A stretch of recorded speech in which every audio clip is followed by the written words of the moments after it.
Institute. I'd like to explore the notion of vaccines with you a little bit in more detail. I remember when we were working on this project together some years ago, the global capacity was a few hundred million total for if other vaccines were stopped. Has the total global capacity been increased, and if so, to what? Number two, if a vaccine were to be produced, taking a few months, you mentioned, Laurie, that the present vaccines are only about 10% effective. What is the likelihood that a vaccine would make any difference if, in fact, enough are made available? And the third part of that is, what is the mechanism for allocating the very limited number of vaccines that would be produced? Okay, we'll let you have three because they were all good questions. It's all about vaccine. You want to take part of it? Yeah, I can try to remember which parts. The capacity has increased, but besides just how many manufacturers there are and what they're making, there have been some things that have been done to keep that warm base going. We now actually have primarily a quadrivalent supply of influenza vaccine in the U.S. for seasonal flu. Tell us what that means. That means 4 different types of flu are targeted, 2 A's, and now we have 2 B's. We used to only use 1 B. And so that actually added a 4th strain every year, and each year the manufacturers are kind of cranking it up to produce that much.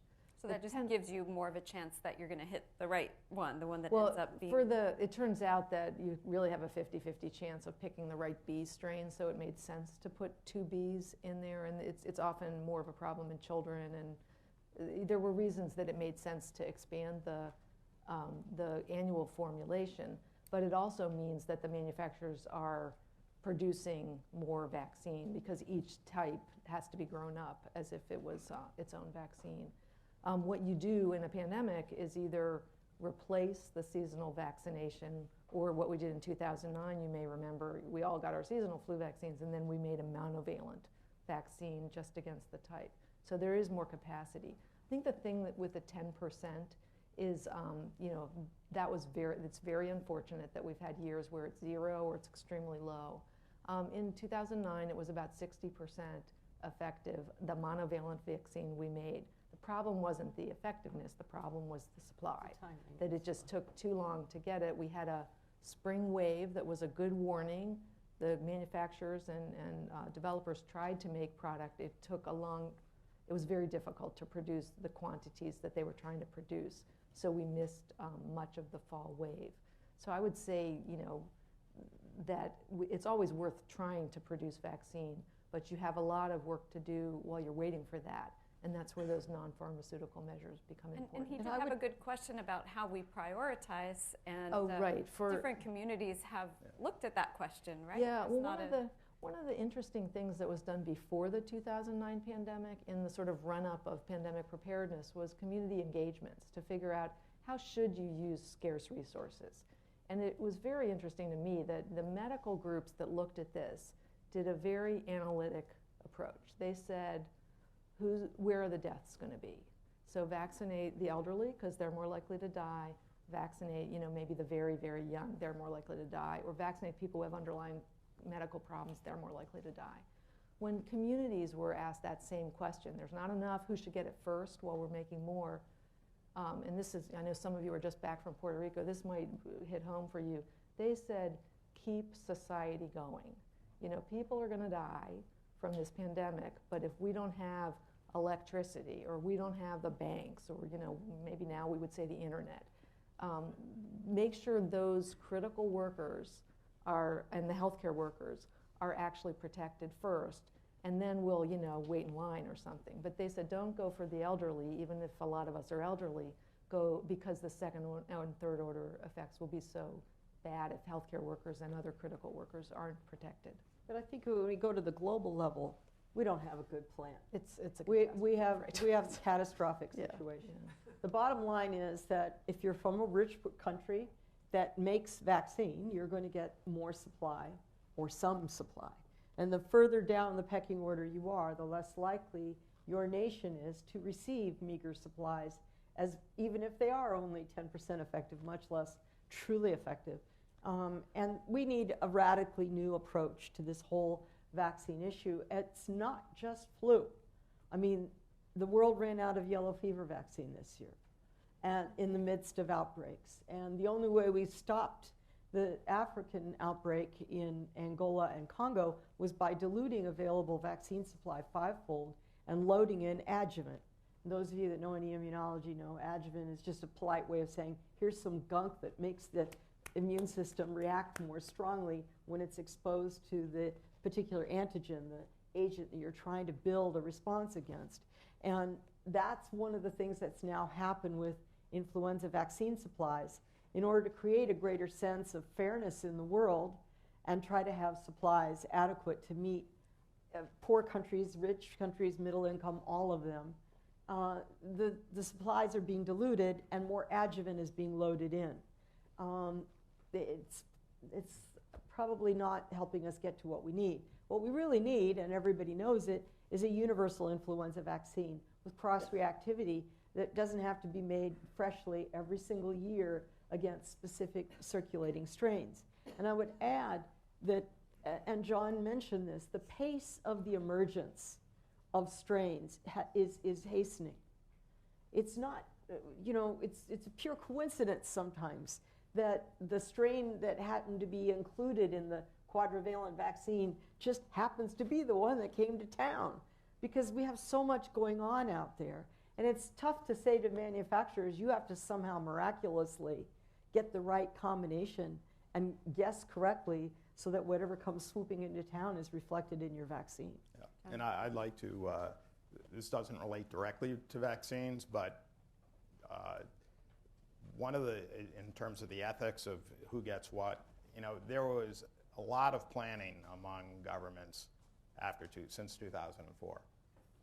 And in 2009, many governments paid absolutely no attention to whatever plans had been laid, chiefly because in most countries the public health officials do not have the juice to make sure that they're listened to. There were, in Mexico, the World Health Organization had to intervene so that the head of their emergency health services was even allowed into meetings on handling on the Mexican response.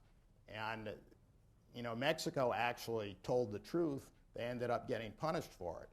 France, Britain, China, India, Egypt, and other countries all did totally irrational things or planned irrational things that bore no relationship to either WHO recommendations or their own internal planning.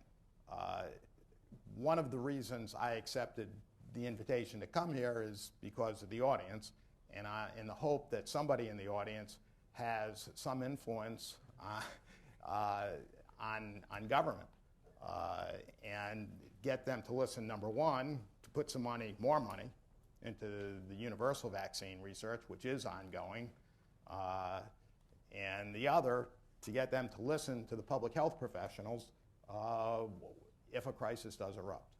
And I would add to that, if you go to Donald Trump's, don't laugh, this is serious. If you go to Donald Trump's tweet history, predating him becoming President of the United States, to see how he has responded to outbreaks around the world, in every case, his reaction is, let's pull up the drawbridge, fill the moat, and here in our castle America, we will be safe.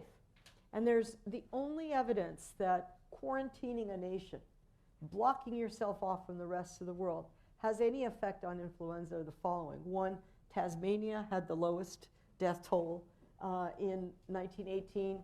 They did literally shut themselves down, but then again, we're not Tasmania. Number two, our flu season was delayed by 2 weeks in 9/11 when all our airports were shut down, but we still got slammed eventually.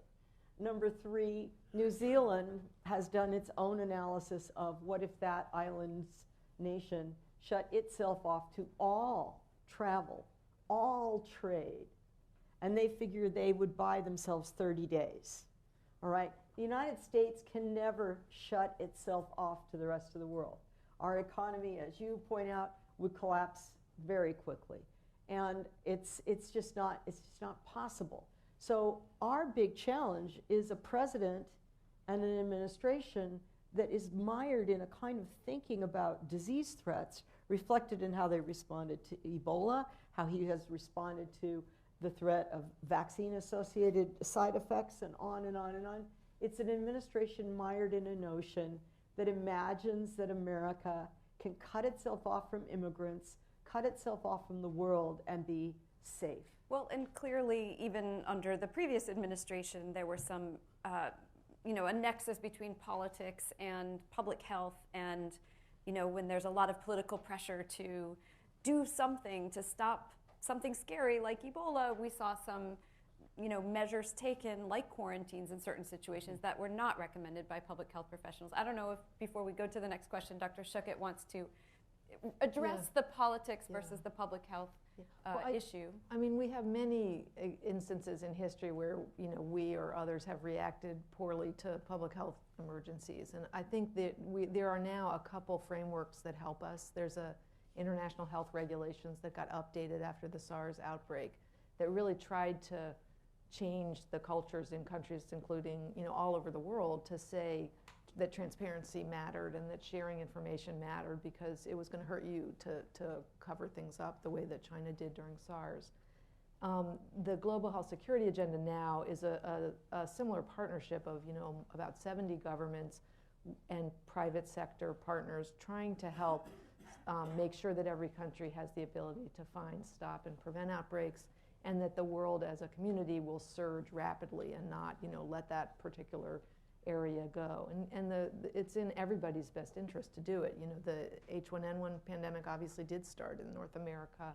We were all focused on birds and we were all focused on Asia, and it was pigs in Mexico, and the first cases were literally detected in a research project in San Diego. It was because a new test was being tried out, and 2 out of the first 25 samples failed, and the people thought, well, this test is going nowhere.